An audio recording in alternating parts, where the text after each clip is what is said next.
Beach Island-inspired rooms greet you with ocean views and tropical accents at MODALA Resort.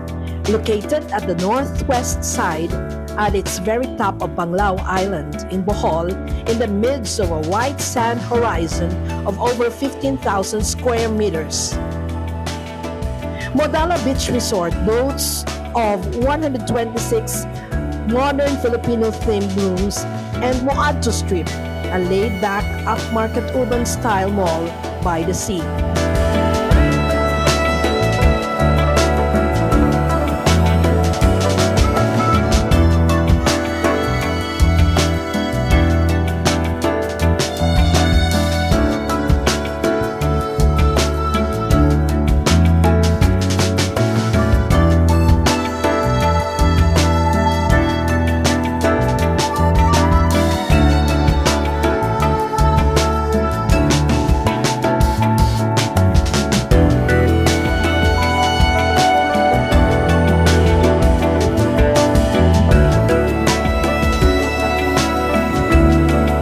MODALA is one of the best hotel resorts in Panglao Bohol, offering different beach activities, the finest hotel amenities, and spectacular urban-style mall on the site.